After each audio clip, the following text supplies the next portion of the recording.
दोस्तों पाकिस्तान रवा साल सितंबर के महीने में होने वाले एशिया कप की मेज़बानी करेगा, जबकि सरहदों में कशीदगी और सिक्योरिटी खदशात के बायस भारत इसका हिस्सा होगा या नहीं, ये सवाल अब तक कायम है।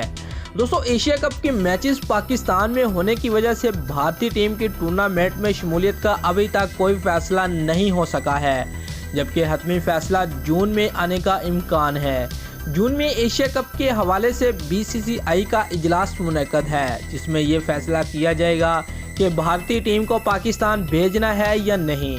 दोस्तों पाकिस्तान ने आखिरी बार एशिया कप की मेज़बानी 2008 में की थी, जबकि 2009 में श्रीलंकन टीम पर हमला होने की वजह से कोई गैर मुल्की टूर्नामेंट पाकिस्तान में नहीं हुआ था। याद रहे दिसंबर 2018 में होने वाले एसीसी के अजलास में यह फैसला किया गया था कि एशिया कप की मेज़बानी हर सूरत में पाकिस्तान ही करेगा। अगर कोई टीम आती है तो आए, अगर कोई नहीं आती तो ना आए। दोस्तों अगर आपको हमारी ये वीडियो पसंद आई है तो लाइक और कमेंट ज़रूर करें। शुक्रिया।